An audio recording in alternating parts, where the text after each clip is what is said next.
Bonjour à toutes, bonjour à tous. Thématique du jour, le sauveur.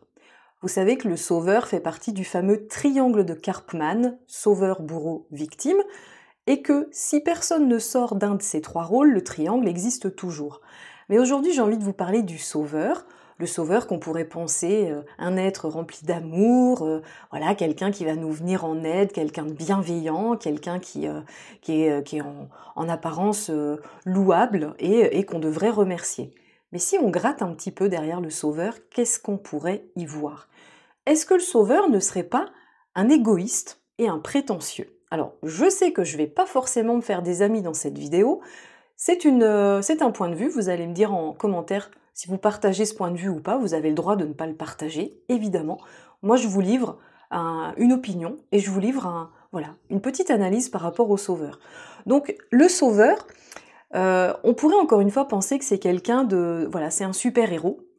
Mais moi, comme je dis toujours aux personnes que j'accompagne et qui sont concernées par ce syndrome-là, syndrome du sauveur, eh bien je leur dis, alors évidemment en rigolant, bah dis donc vous êtes un petit peu prétentieux pour espérer sauver tout le monde, surtout si la personne elle n'a pas envie d'être sauvée, parce que de quoi vous vous mêlez? Évidemment c'est de l'humour, mais ça permet de prendre conscience que, ok, effectivement, est-ce que moi en tant que sauveur qui est en train de sauver telle personne, est-ce que je me suis posé la question si cette personne, elle avait envie d'être sauvée? Parce que la problématique du sauveur, c'est que il va se fatiguer, s'épuiser, s'user pour sauver quelqu'un qui n'est pas prêt à être sauvé ou qui n'a tout simplement pas envie d'être sauvé. Et c'est là le problème du sauveur, c'est que le sauveur nourrit son propre besoin en sauvant quelqu'un qui ne souhaite pas l'être. Pourquoi? Parce que lui-même, le sauveur, a besoin d'être sauvé. Donc en fait, il va, en sauvant les autres, envoyer comme un message qui dit « sauvez-moi ».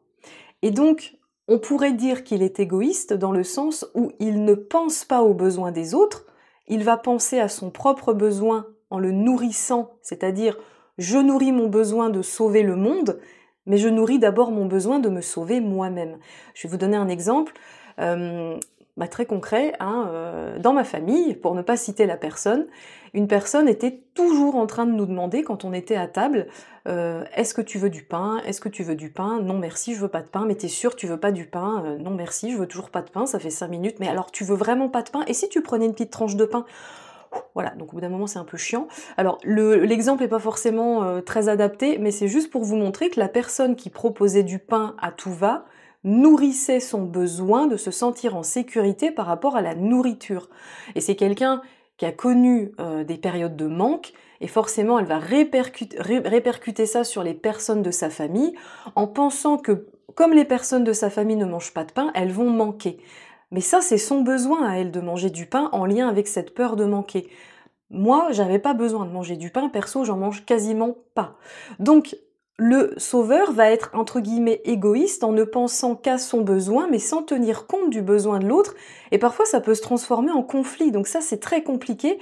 Et c'est là où il est important de prendre conscience que d'être sauveur, bah, c'est pas forcément toujours pertinent et toujours la meilleure place. Alors après, dans le triangle de Karpman, je suis pas sûre qu'il y ait une meilleure place, entre sauveur, bourreau, victime.